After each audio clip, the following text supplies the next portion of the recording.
सात संगत जी प्यार से कहिए धन निरंकार जी। सात संगत जी, आज एक प्रेरणादायक विचार के रूप में दास आपके समक्ष कुछ सच्चाई रखने वाला है, जिसे सुनकर आप बहुत ही आनंदित होने वाले हैं। सात संगत जी, एक माँ होती है जो सात संगत जी हर रोज पूजा करती होती है। तो सात संगत जी पूजा करने के लिए वो माँ सात संगत जी जल लेकर छत के ऊपर जाती है। तो जब वो पूजा करने लगती हैं तो उस दिन उनकी बेटी जो होती है वो घर पे होती है, क्योंकि कोचिंग की उस दिन छुट्टी होती है, तो वो बेटी कोचिंग नहीं जाती है। तो सात संगत जी बेटी भी माँ के पास पूजा स्थल पे पहुँच जाती है।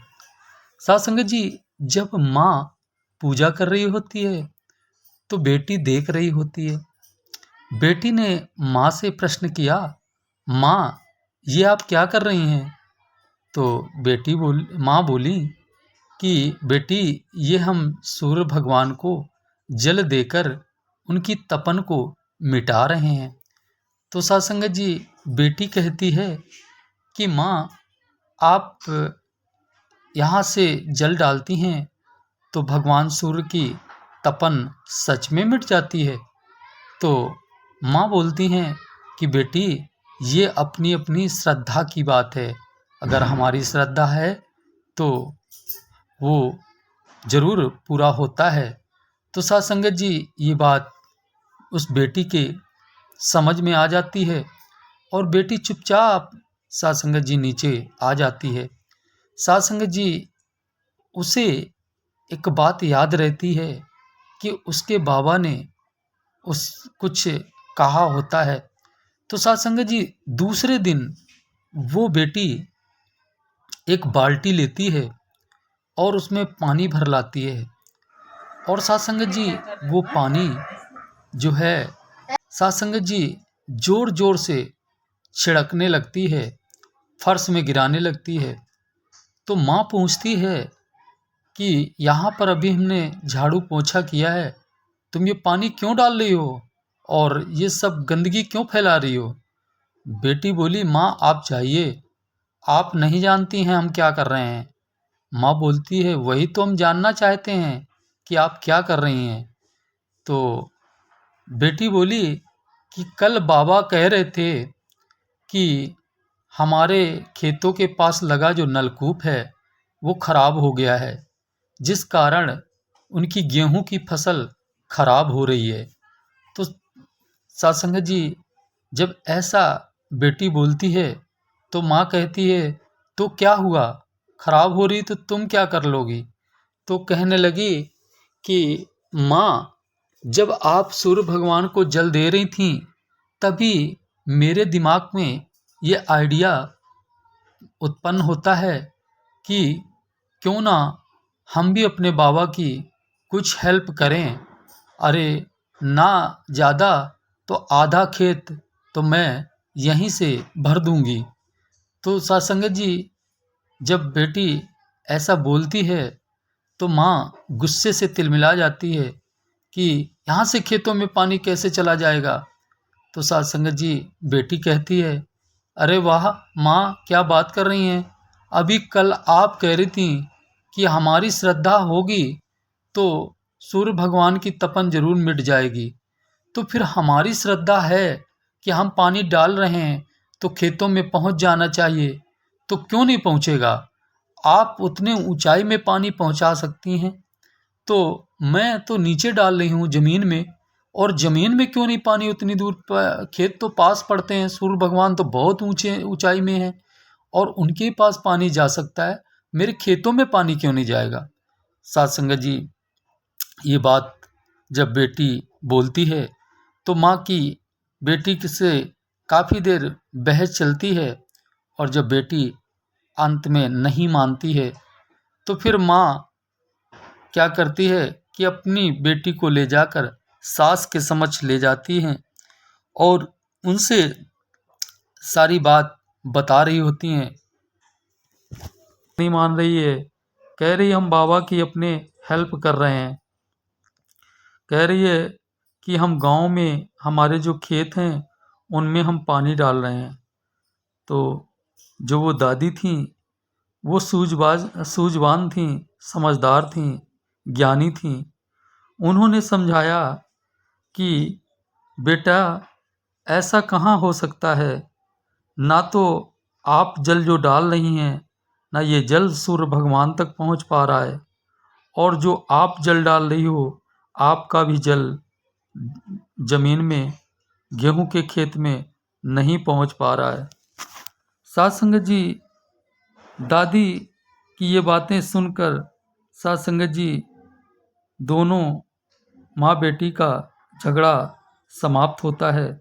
साध संगत जी, दास एक ऐसी ही घटना सदगुरु बाबा अवतार सिंह जी के समय पे घटित थी जो दास बता रहा है। साध संगत जी, एक बार सदगुरु बाबा अवतार सिंह जी, साध संगत जी, एक व्यक्ति नहाकर सूर्य भगवान को जल दे रहा होता है।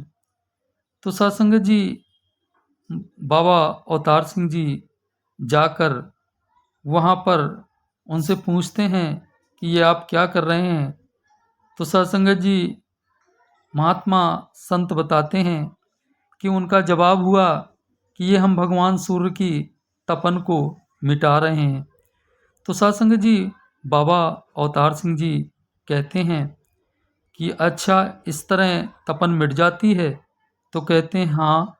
तो एक दिन बाबा अवतार सिंह जी पानी को उन्हीं के समक्ष फेंकना आरंभ कर देते हैं। तो वो पूछते हैं कि आप ये क्या कर रहे हैं? तो कहने लगे हम अपने खेतों को पानी दे रहे हैं। तो साध संगत जी, वो कहते हैं ऐसा कैसे हो सकता है? तो कहने लगे आपका इतनी दूर पानी जा सकता है तो हमारा पानी क्यों नहीं जा सकता है? साध संगत जी, जब ऐसा कहते हैं तो वो जो सामने बैठे महात्मा होते हैं वो उनकी बात को सुनकर साध संगत जी हंसने लगते हैं, और जो सूर्य भगवान को जल दे रहे थे वो उनके चरणों में गिर जाते हैं और कहते हैं आप कोई पहुंची हुई आप हस्ती हैं, आप जी कृपा करो, दास को ऐसा क्या आपके पास है जो आप इस तरह की बातें कर रहे हैं, दास पर भी अपनी कृपा कर दीजिए। साध संगत जी, तब सदगुरु बाबा अवतार सिंह जी ने उन्हें ये ब्रह्म ज्ञान लखाकर उनके जीवन को धन्य बना दिया। साध संगत जी, ऐसे ही एक घटना घटती है। साध संगत जी, जब सदगुरु बाबा बूटा सिंह जी थे तो साध संगत जी क्या हुआ कि बाबा बूटा सिंह जी एक बार साध संगत जी भीड़ में जाते थे, और भीड़ में जाने के बाद भीड़ में जो खड़े लोग होते थे उन्हें धक्का मार देते थे। जब धक्का मारते थे तो साध संगत जी, जिन्हें धक्का लगता था वो पूछने लगते कि आपने हमें धक्का क्यों मारा? तो वो कहते हैं मैंने कहाँ धक्का मारा है। तो कहने लगे किसने मारा है? तो कहने लगे हजूर अभी तो इस परमात्मा ने मारा है, ये निरंकार जो खड़ा है आपके पास में इसने धक्का मारा है, मैंने धक्का कहाँ मारा है। तो साध संगत जी वो पूछने लगते कि कौन निरंकार है, कहाँ निरंकार है? तो कहने लगे जानना चाहते हो? तो कहने लगे हाँ। तो फिर उनको बैठालते थे और इस प्रभु परमात्मा का दीदार कराते थे।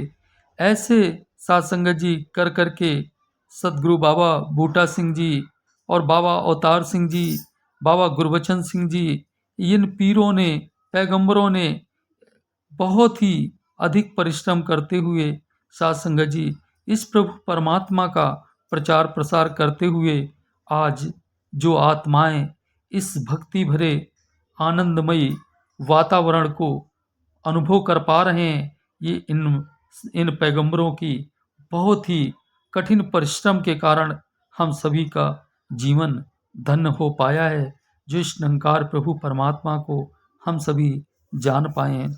साध संगत जी, दास के कहने का भाव क्या है कि साध संगत जी अगर ये प्रभु परमात्मा हम सबको ना मिला होता तो शायद हम सभी इस तरह का जीवन आज न जी पाते। इतना भक्ति भरा जीवन जो प्रभु की कृपा से मिला। साथ संगत जी विचार करो, हम सभी के सर से ऐसा लगता है जैसे किसी ने बोझ उठाकर हटा दिया हो, वरना ऐसा लगता था पहले कि जैसे हर पल एक गठरी लिए खड़े हों और बहुत जो है शरीर को कष्ट महसूस हो रहा हो।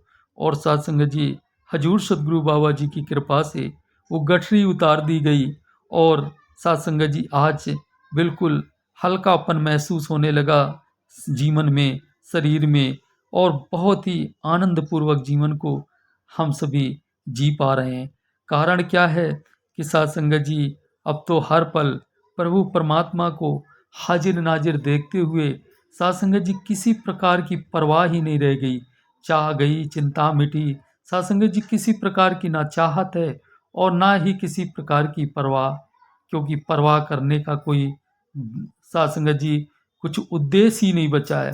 साथ संगत जी ना आगे की सोचते हैं ना तो पीछे की सोचते हैं। गुरसिक तो बस अपने प्रभु परमात्मा का नाम लेकर इसी में आनंद पूर्वक जीवन जीते हैं, क्योंकि आगे की सोचोगे तो भी माया है, पीछे की सोचोगे तो भी माया है।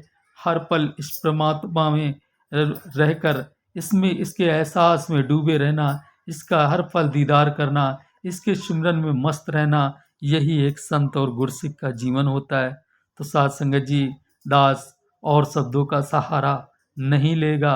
अंत में आप सबके चरणों में यही विनती करेगा कि दातार आप सभी को सारे सुख दे और आप के का भला हो, सबका भला करो भगवान, सबका सब विधि हो कल्याण। प्यार से कहिए प्यारियों, धन निरंकार जी।